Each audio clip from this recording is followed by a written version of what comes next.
Hey guys, I'm Karan Birani from MobiScrub, and in this video we'll talk about some of the lesser known features of the Galaxy S8.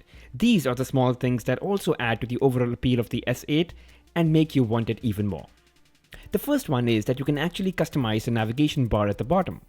You can color it to anything you'd like and even change the order of the buttons. Go into your settings panel, then tap on display, and then look for navigation bar. You've got a certain set of predefined colors that you can choose from, and the color behind the nav bar immediately changes to reflect your choice. Or else the S8 even lets you create your very own color and set it as the background color for the navigation bar. You can also change the order of the button in the navigation bar. Currently it is set to recent apps key, then the home key, and at the end the back key. You can actually reverse the order if that's more convenient for you.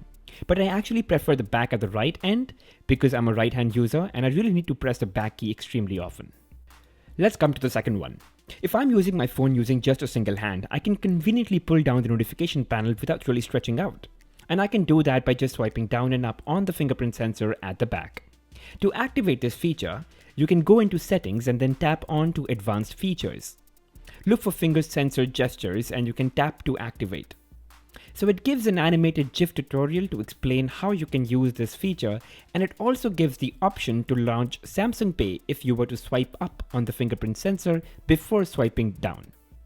The Galaxy S8 can pretty much convert any text on your screen to actual text. It's quite simple. Swipe through the edge panel and tap on either rectangle or oval, and then highlight the area from which you need to extract the text, and then just tap done. You get an option to edit, share and save as well, but the highlight really is the extract text button on the top. Tap the button and there you have it. You've got the text has been extracted and you can copy or directly share this with whoever you want to.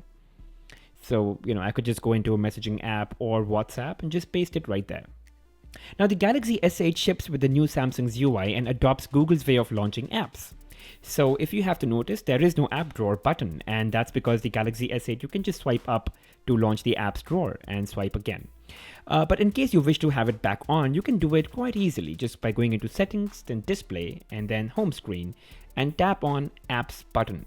Select show apps button and then click apply. And there you have it. You've got your apps button right there. The S8 and especially the S8 Plus that I'm using can be quite difficult to operate using just one hand. Reaching out to the edges would definitely be a far cry, especially if you have small hands like I do. The guys at Samsung handle all this quite smartly by providing a one-hand operation mode. So in settings, you could go into advanced features and you have a toggle to enable one-handed mode. Now to activate one-handed mode, you can either use a swiping gesture or a more convenient option of just tapping the home button thrice. So I'm going to use that going forward. So all that now you have to do is tap the home button thrice and the effective workable screen shrinks down to be better used with just one hand. Now since I'm holding the phone in my left hand, I can actually shift this to the smaller window onto the left to use with just my left hand. And now you can see how the device is just so much easier to use, faster and extremely convenient. But of course, it can't be used all the time because that just defeats the purpose of having such a beautiful and gorgeous looking display. With octa-core processor, 4GB of RAM, the S8 is a fantastic device with top-notch performance. But sometimes it's best to restart your phone to just clear the memory and the cache once in a while for smooth running. And the S8 has an option built into the device settings to do this for you. So if you go into settings and look for general management, you will see the option of reset. And then at the end, you see something called as auto restart, which exactly does that. At a specified time of the day and the week that you specify, you can schedule an auto restart so that you don't have to face any downtime because you can time the device to auto restart at a time when you'd be sleeping, for example. It's a great way to keep the device performance on the higher side in an auto mode.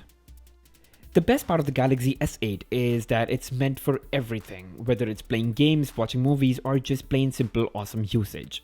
If you dig up a little into performance modes available for the Galaxy S8, you can see that the phone allows you to switch between optimized, game, entertainment, and high performance modes.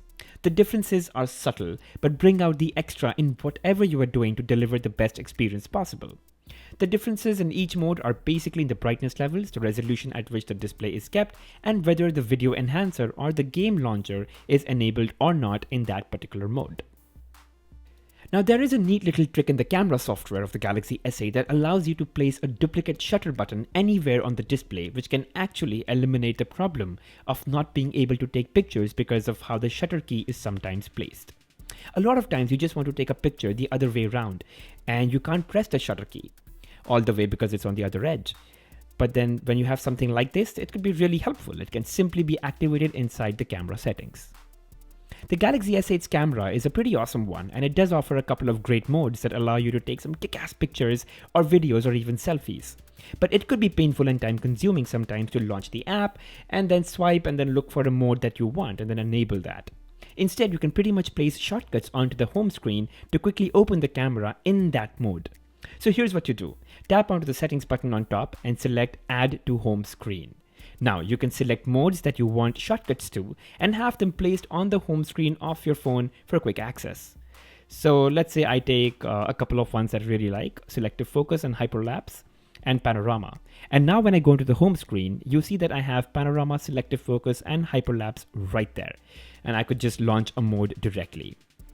So these were a couple of nifty things that I think you could do with the Galaxy S8. Lesser known, but really handy and can transform your experience with the Galaxy S8. There's also a video on how you could customize the Galaxy S8, so make sure you check that out. Thank you for watching, guys. Don't forget to subscribe, like the video, and leave any questions in the comments.